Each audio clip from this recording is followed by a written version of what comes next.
I mentioned a couple videos ago that I had something I had learned from a couple of pros, and I also have something I need to fix. Now, this goes against a lot of stuff I've read, but it does go hand in hand with kind of my own philosophies, things I've always thought. I've always thought the center diff should be thicker than not. And I mean like thick. Like, do you even need a center diff? Because you're robbing power. Differentials steal power. And several very well-known professional racers with trophies and world championships galore said that you should be running, that they run like 500,000, 500,000 weight versus like 40,000 in their center diffs, so that you've got, you know, almost a lock. It's very, very stiff. There's enough slippage to not cause damage to things, but it makes sure that power is being delivered as close to equally to both front and rear differentials. And a very stiff front versus a lighter rear. Now, very stiff front isn't like 500,000 like in the center diff. And this goes against everything that you see even in the literature for the cars. But I'm going to do it because I've always thought that that I was just losing power to a center diff. You know, why not just have a direct linkage? A lot of cars have an option for a slipper clutch, and the slipper clutch, if it's dialed in tight, you know, it only gives slippage under very extreme conditions, like landing hard with all wheels spinning fast and all that energy being transferred into the driveline, and it needs somewhere to go, like the slipper clutch.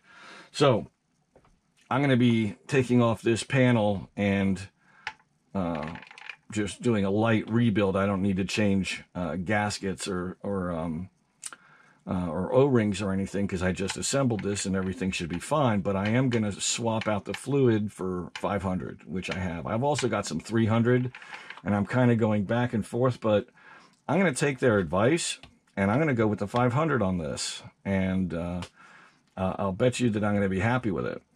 So the other thing that I need to do, this panel right here, this carbon fiber panel, allows for the mounting of a fan. I mounted it upside down because the fan is going to attach here and here, and this crescent shape is for air to blow through on one half of the fan. So it's going to be like that, except it's going to be over here, blowing down over the top of the motor case. So let's do some disassembly. And I'm not going to show you every part of this because there really is no need. You've seen me build this differential already. So, you know, I might show you at the end how stiff it is compared to stock, but that's not really going to give you much information, but I'll do it anyway. But you don't need to see me disassemble and reassemble a differential again. You've already seen it. Now there's another upgrade part that's available that I've been thinking about, and that is, Let me just get this off, and it'll be easier to see the part.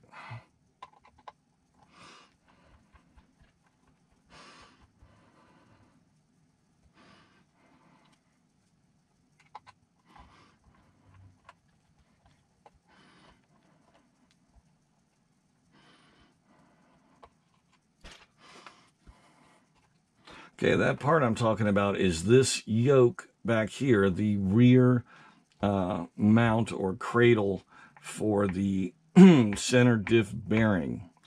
And they offer an aluminum one of these. It might be a teeny bit heavier, but not by much, I would imagine. And that, I mean, this does have some flex. It's not the stiffest, strongest plastic. I'm not sure it's really necessary, but if I'm going to be running 500,000 weight through there, it might not be able. Before I pull that out, I want to check this thing. So if this plate is now over here, yeah, 2 screws there, and mount the fan right on top of the motor. Okay, good. So I'll pull this out. Am I going to be able to do that without taking off this centerpiece here? Doesn't look like it. Let me...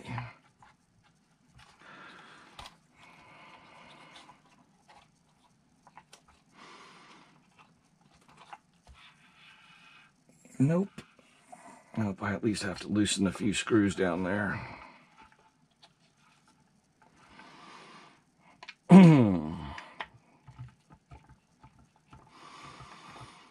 That's kind of a pain. I was hoping the center diff would come out a little easier and not have to do this.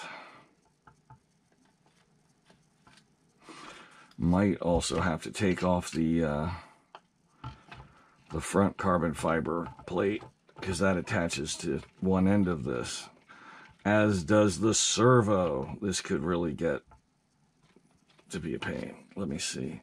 Hopefully taking out these 2 screws will be enough. Yeah, I think so, because I can slide it off to the side. There we go. Good deal. Okay, so this is the piece that would be replaced with aluminum if I went in that direction. But it's like $30, $35. It's not cheap.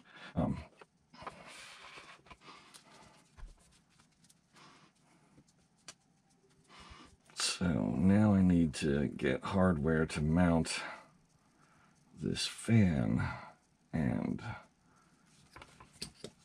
M3s might be too much for it. Yeah.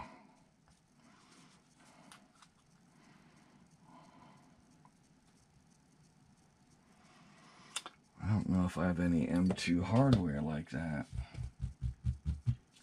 Okay, I'm going to pause up and rummage. The center diff was easy enough to do. Let's see how hard it is to take out these front and rear diffs, and rebuilding them should be a snap. Getting them out, it'll be interesting. It looks like all I need to do is take out 4 screws here on the rear one. The front one is going to be a little more in depth.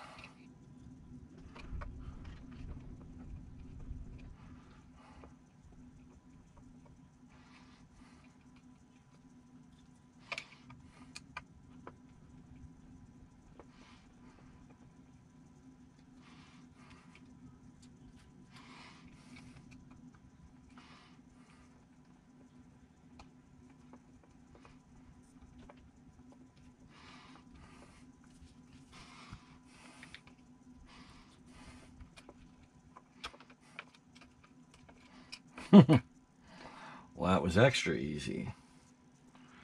So, literally 4 screws.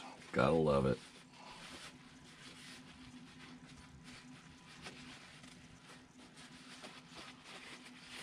Just wiping off the grease on here.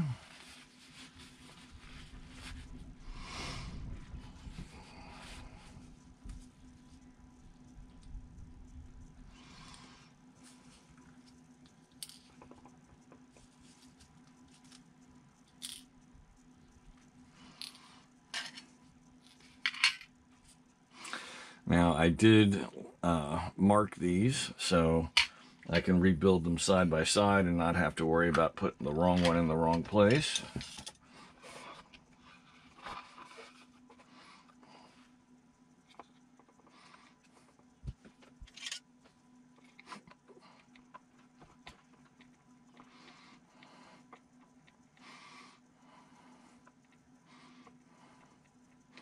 I do have to remove the sway bar, or at least disconnect the front mount for the sway bar.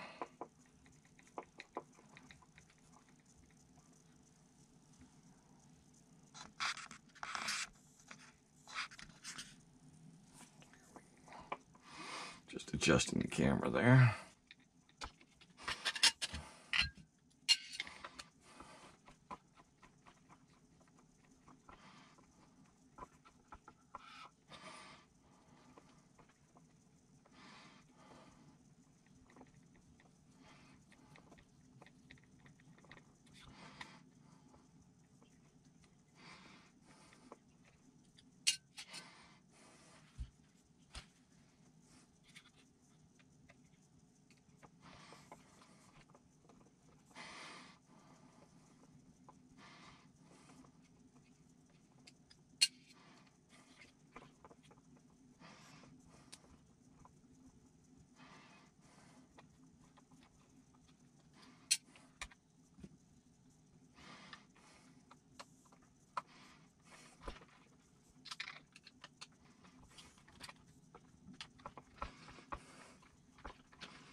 I almost stripped out the head to one of the screws, the two lower ones.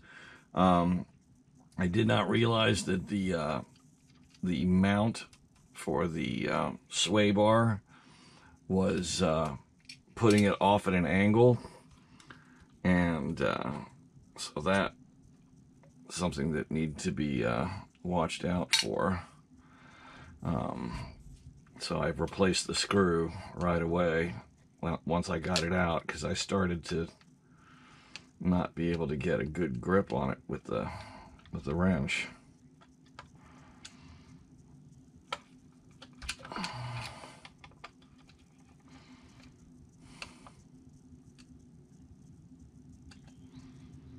This one's acting a little off too. Different wrench.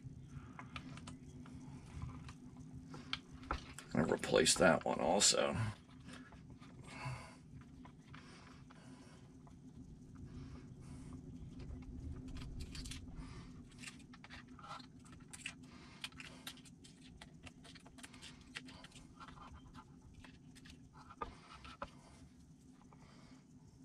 Not sure what happened to it, but it got a little damaged. Let's see if this one's... There we go. That's a good one. Just fine. Throw these two out. So you don't need to worry about readjusting the sway bar if it's properly adjusted to begin with. This cap comes off with the grub screws in place, just lets the sway bar hang. So all you need to do is put the sway bar back into its groove, put this cap back on top like that, tighten the two little screws, and you're back together. But for now, this should just come right out.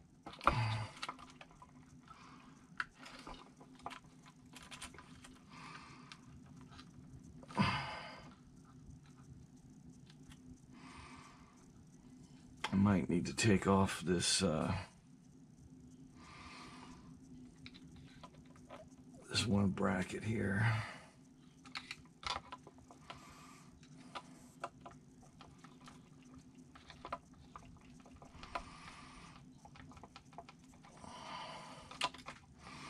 And it's definitely a lot more work doing that front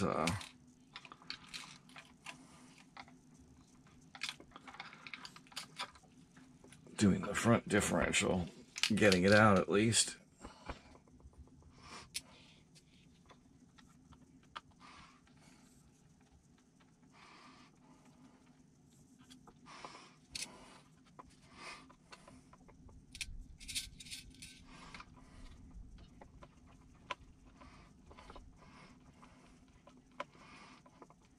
I mean, it's still not a massive job.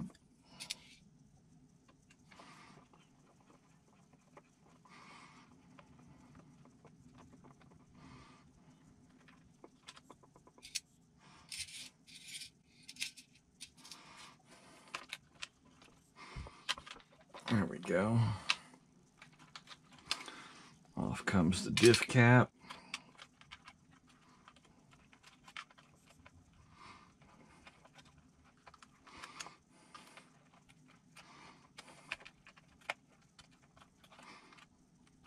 Even more work.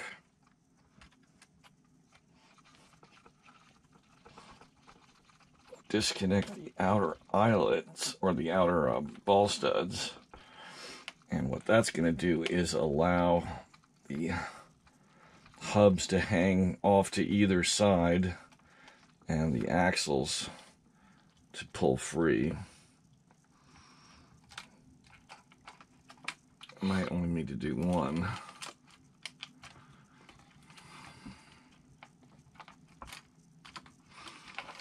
Yeah, one does it.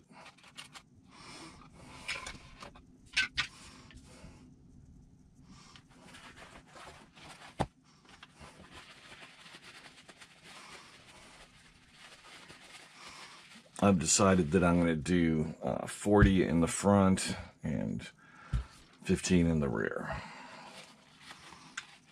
And there's several reasons for that. I was thinking about going 50 in the front, but I don't have 50. And I don't have 45,000, so I'm just going to have to settle.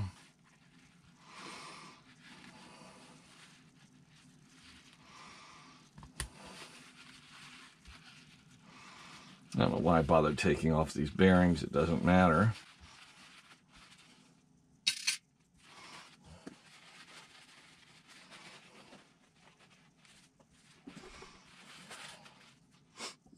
Let me just write those numbers down real quick.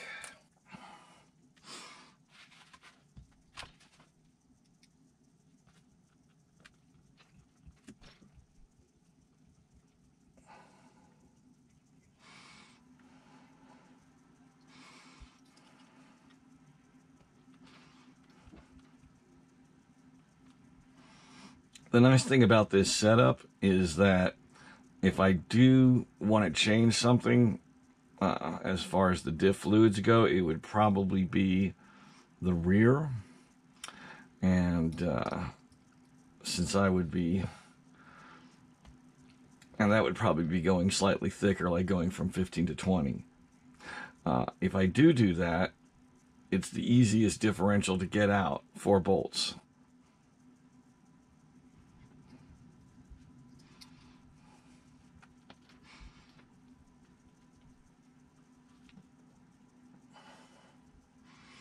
I'm actually kind of glad I'm doing this right at the moment, because this this screw I'm doing right here kind of got a little chewed up. I didn't have a wrench completely seated, and it got damaged a little bit. Starting to get a little stripped out. So I immediately ordered some extra screws, and so I'm going to replace that damaged screw. It's funny that I had 2 of the other screws up front here that were a little chewed up, a little damaged. I mean, some of these titanium screws that I'm getting are not the highest quality manufactured. Some of them are grade 5, which is the best as far as the metals go. But that doesn't say anything about how it was made. I love to get Lunsford. I don't see as much of their product. I wonder if they're scaling back, or maybe it's just, you know, leftover slowdown from COVID or something. But they make really, really good hardware. I've gotten a couple of their kits where they give you, you know, the majority of the screws, if not all of the screws you need for a particular kit made out of titanium.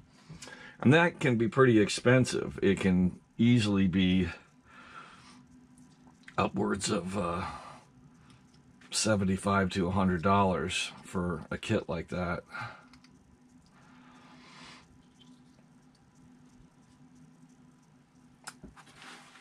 But you get what you pay for, as they say.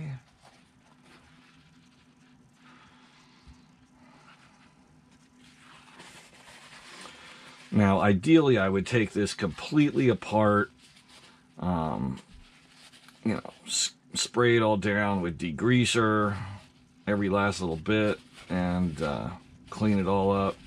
But I just built it. It hasn't been run yet, so it doesn't have any dirt in it. Nothing's had a chance to get contaminated or worn out. So all I need to do is get the bulk of the diff fluid out of here and off of the gears, and I can fill it up with the thicker fluid, and I'll be just fine.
Just trying to get the correct level.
There we go. Nice, smooth, but a lot of resistance. And that's what we want.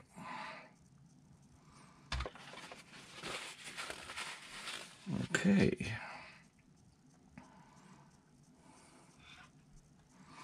I'm not going to Put it back in until this one's done.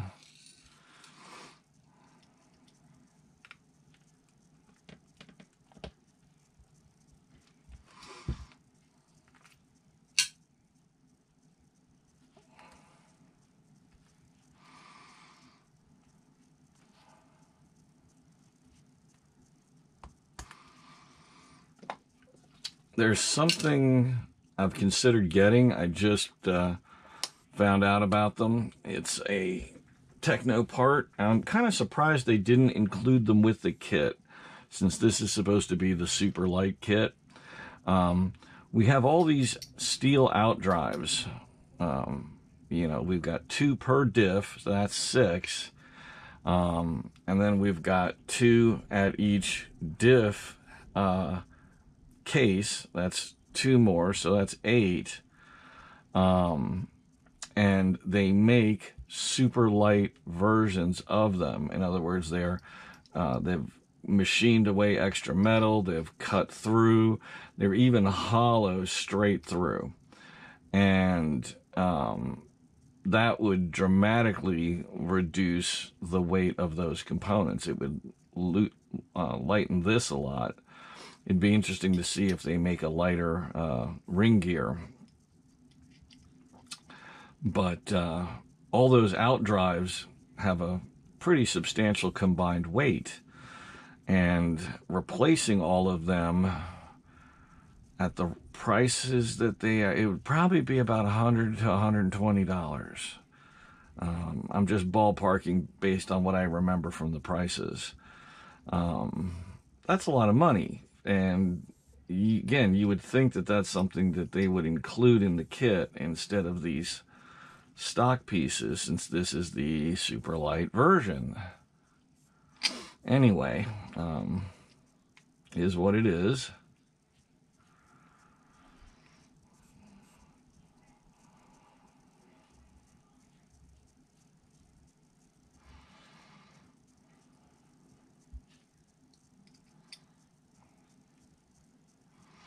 I guess I'm just gonna drive the car and see how much I like it.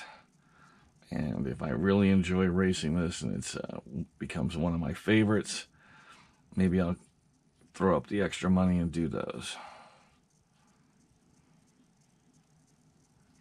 Because I mean, that's a lot of, it's not just weight for the car, that's rotating mass. That's mass that the car has to spin up and spin down when it accelerates and decelerates.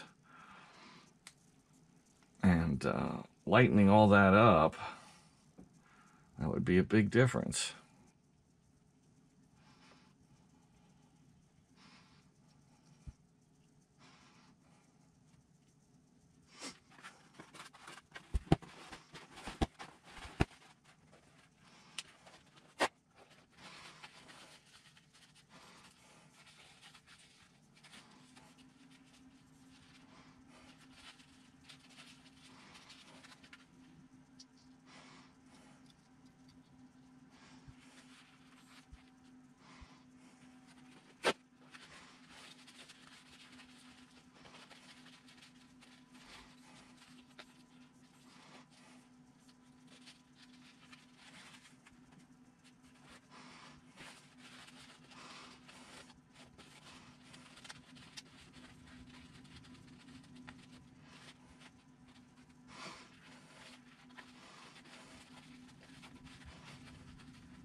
Pretty sure I know what direction I'm putting that in. I just want to make sure I got the gear going the right way. That would be a silly mistake.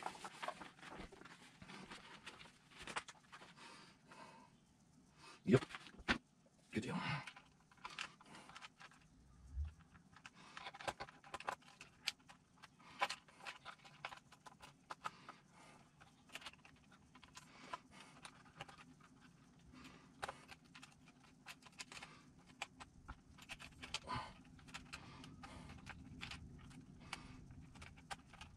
There we go.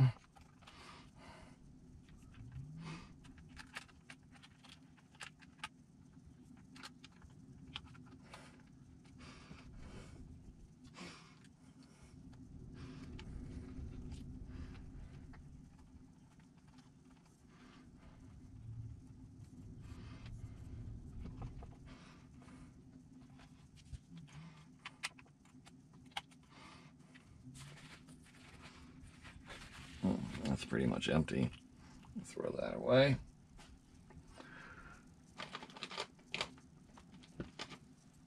Tons of black grease.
I don't think we're going to get any tornadoes, but we got a major high wind warning here, 60-mile-an-hour gusts.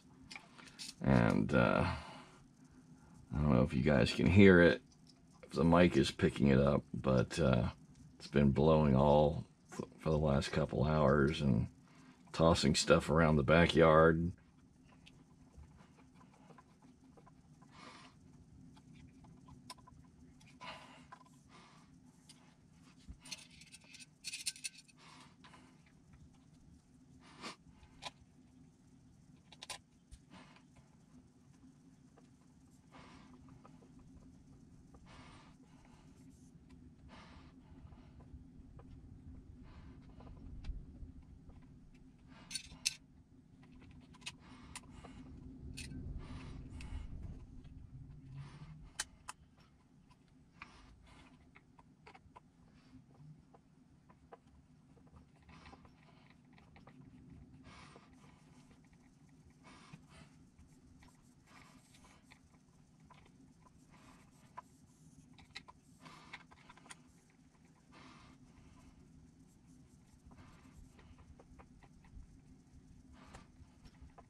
Well, thanks for watching. I hope you learned something.